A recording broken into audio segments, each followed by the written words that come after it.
मतलब 10 वर्ष में चाहे मेरा सरकार रही हो चाहे आपकी रही हो, किसी मैं स्वयं शिक्षा मंत्री हूँ, अपराधी होऊंगा, कोई चिंता की बात नहीं। लेकिन आप कम से कम इन 10 सालों से इन जितनी कोचिंग संस्थाएं चल रही है, इनकी जितनी परीक्षाएं हुई है, उनके परीक्षा के रिजल्ट के साथ आप एक टीम लगा करके इनका पोस्टमार्टम करो, तब आपको समझ में आ जाएगा कि बीमारी कहाँ से चली है। ये बीमारी इन व्यवसायियों के थ्रू चली है। मैं और आप पेपर आउट करेंगे, पेपर लाऊंगा, 5 लाख दे दूंगा, 8 लाख दे दूंगा, मैं क्या 2 करोड़ 5 करोड़ 8 करोड़ दे सकता हूं क्या? ये सारे के सारे जो पैसे देने वाले बड़े बड़े दिग्गज लोग हैं, जो कोई 10 करोड़ में पेपर ले जाता है, कोई 3 करोड़ में ले जाता है, कोई 2 करोड़ में ले जाता है, फिर अपने कोचिंग संस्थान में रिजल्ट लाता है और उसके बाद बड़े बड़े पोस्टर बाहर लगाता है, मेरा 100% सिलेक्शन। ये है बीमारी की जड़। अगर मार करना चाहते हो तो यहाँ करो, तब तो जाकर के इसको कोई रोक सकोगे। बाकी से केवल मन को संतुष्ट करने का काम करो तो ये राजस्थान के उस गरीब बच्चे के साथ न्याय नहीं होगा, जो बड़ी मुश्किल से पढ़ता है, अपने घर में बूढ़े माँ बाप को भूखे मार के पढ़ता है और उसके बाद परीक्षा के लिए जाता है, रोता हुआ घर लौटता है। क्या दुख नहीं होता है? हम लोगों के मन में कोई रहम नहीं है कि आखिर उस बच्चे का क्या होगा जो अपनी बड़ी पीड़ा के साथ पढ़ रहा है। इन सारे पैसे वाले लोगों के पास में आपने सारी सरकारी नौकरियों को भेज दिया। मैं बहुत कड़वा सच बोल रहा हूँ। आज जो पिछले 8 साल में नौकरी में लगे ना, उन सब का भी पोस्टमार्टम कराओ, आपको लगेगा आधा फर्जी मामला निकलेगा। कोई है नहीं, कोई सोचने वाला है इस पर कि आखिर उसके दर्द को कौन जानेगा? है ना। जिस प्रकार से हमने परीक्षा के माध्यम से इन पैसे वाले लोगों को उतार करके सारे के सारे उन गरीबों की आशाओं के ऊपर पानी फेर दिया।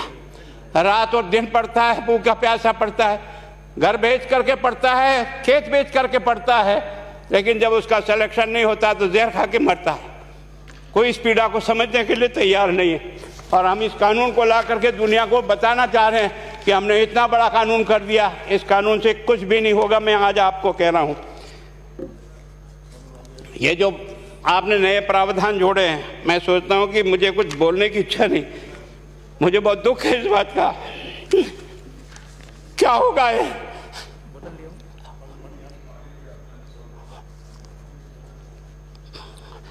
किस तरह की गैंग पाल ली हमने? पानी पिला दो है ना। मैं उस दिन भी पूछा था कि मैंने कहा ये शिक्षा संकुल पे है, जिन लोगों को ड्यूटी पे लगाया, इसको लगाने वाला दोषी कौन है जिसके कारण से पेपर जो है ना काट करके निकाल दिया? ये तो ठीक है, भाग्य हमारा अच्छा था कि सवाई माधोपुर की घटना छूट गई और एसओजी को उसमें हाथ में लग करके कुछ केस लग गया।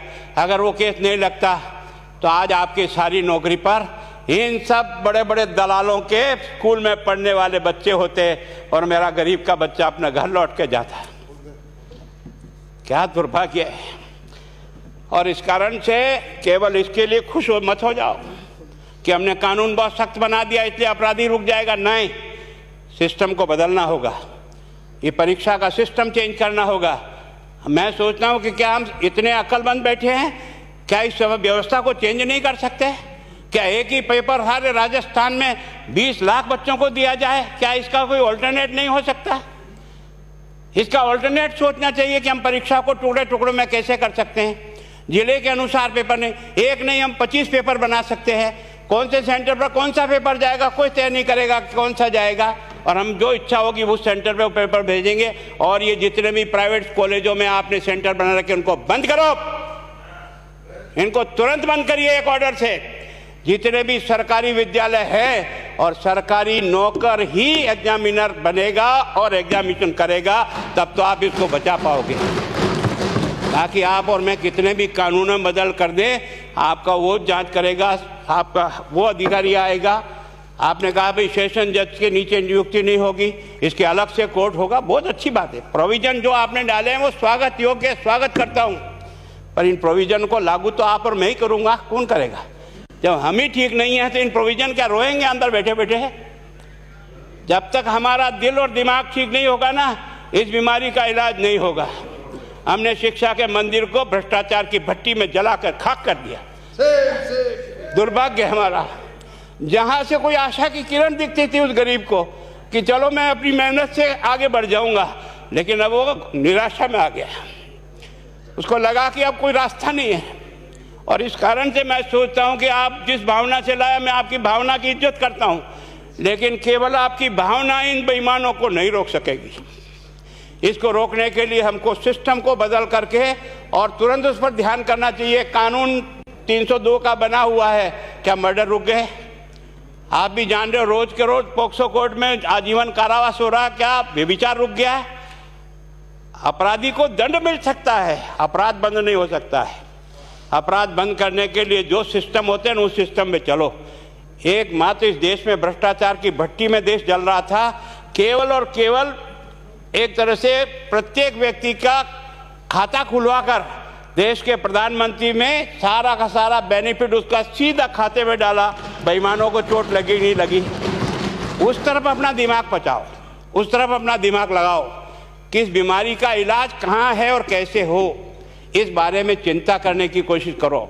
मैं कई बार इधर सीकर और इधर गया तो मैं सोचता हूँ कोचिंग संस्थान की बिल्डिंग देंगे ना तो टोपी गिर जाए नीचे से। क्या चीज़ है यार, भगवान ने क्या लक्ष्मी वहीं बरसाई है। और जो बाकी संस्थाएं, उसका कारण यह है कि हमने अपनी दुकान को इतनी कमज़ोर कर दी है कि जहाँ बच्चे अच्छी तरह से शिक्षा लेकर के हम जैसे गरीब पढ़ करके यहाँ आ गए, अब वो रास्ते नहीं हैं। और इस कारण से मेरी बहुत विनम्र प्रार्थना है, इस बीमारी का इलाज चाहिए बच्चे को, कानून से नहीं होगा, कानून के अलावा होगा, और उसमें आप करें। धन्यवाद। Thank you. माननीय मंत्री महोदय।